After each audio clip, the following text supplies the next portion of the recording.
2601 Orthodox Street. All right, well, we're so excited. Let's check it out and get started.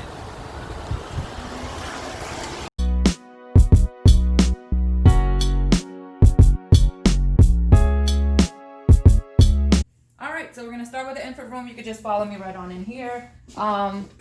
Well, before we start, I just wanted to let you guys know that we'll have contactless check-in. So the parents will come in, they'll check in right here on the iPad, they'll check their child in, and that's how they'll check their child out as well. This is the infant room right here. So we have our soft area right here.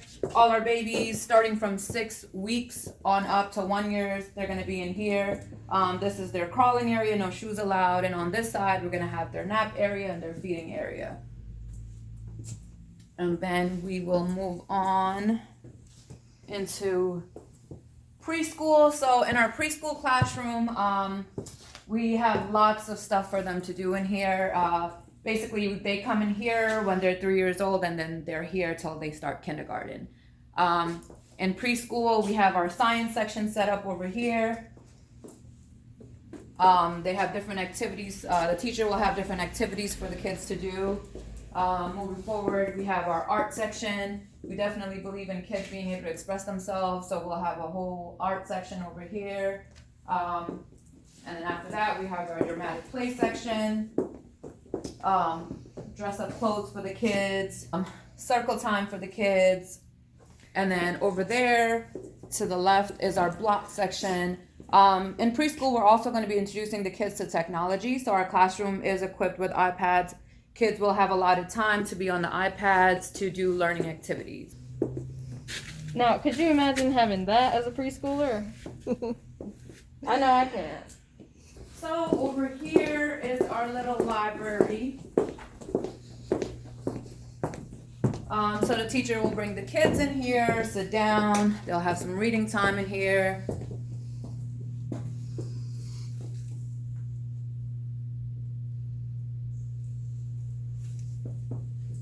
We have lots of things for kids to do while they're trying to learn math.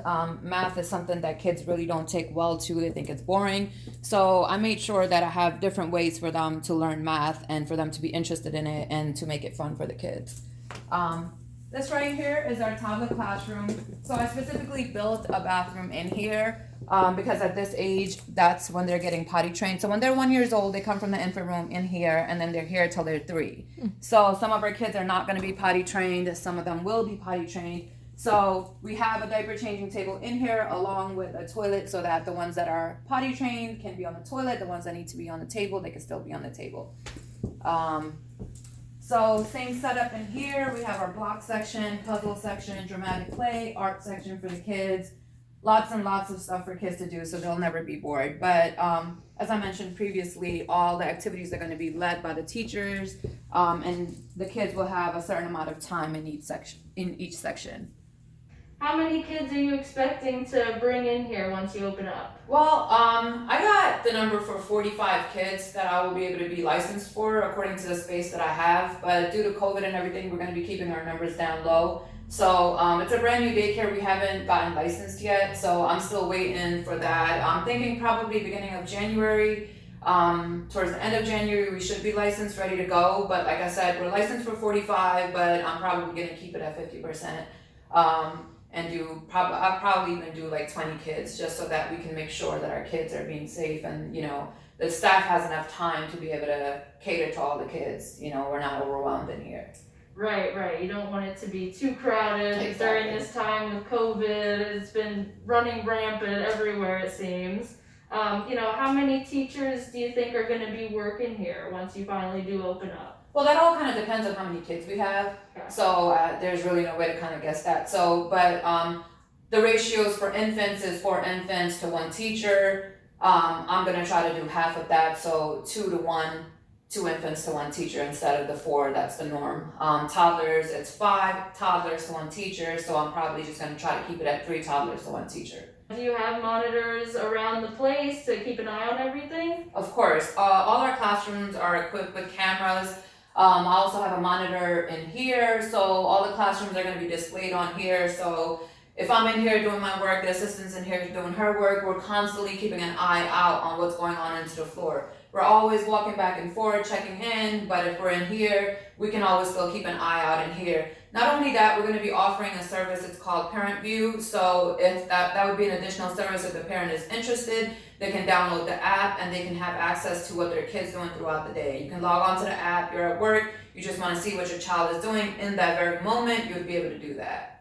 So yeah, we're definitely on top of that. I know, I don't have any kids, but I know if I did, that's something that I would want. So that's what I try to bring into my own center. I just wanted to make sure that, you know, as parents, when we're out there at work, we're comfortable. We're comfortable because we know that our child is in a safe place. So how much more comfort can I get if I could just tap in and see what my child is doing at that very moment? So that's what we provide here at New Achievers. What was the age range for the kids that you said you're going to be having in here? We're going to start from infants, so 6 weeks to 5 years until they start kindergarten. We're still debating if we're going to do a before and after school program. So we're still kind of working on that to see if we'll be able to do that or not. But as of right now, for sure, infants to 5-year-olds, we're going to be having those kids in here. So I heard that education is very important to you, you know, when it comes to running a child care services. That's going to kind of set you apart. You know, tell me a little more about that. Well, one of the main reasons I decided not to call my child care center a daycare is because I feel like the word daycare is very interchangeable to like a babysitting service. That's definitely not what we're going to be doing over here. I chose not to even have a TV in here. I know a lot of other daycares have TVs. Mom and dad go to pick their kids up and kids are just sitting in front of the TV being babysat all day. As a parent, I would not want that. I constantly want the teachers to engage with kids, teaching them different things. So our focus is going to be on math, science, and art. We're also going to be offering beginner Spanish classes for our kids and teaching them American Sign Language. I feel that kids at this age are like sponges. They absorb everything you teach them. So education's been very important to me. My parents have built that in me, and I feel that it's very important to lay that foundation for our kids. Everybody, you know, just to let you know, Anusha, she started out as a preschool teacher, worked her way up to being a director, and now new Philly business owner. Please feel free to come by and check out this child care center. I'm sure she'd love to have you come by. I'm going to be opening up at the end of January, correct? I'm hoping so. Hoping by the end of January we'll have our license and everything because we're ready to go. We're set up. We're ready to go. You guys can also follow us on New Achievers Academy on Instagram, and we're constantly posting updates. So we'll also have an opening date on there for you as well. Perfect. Wonderful. Well, it was great meeting you, Great meeting you and too. I Thanks hope for that stopping everything in. goes great for you, okay? Thank you so much.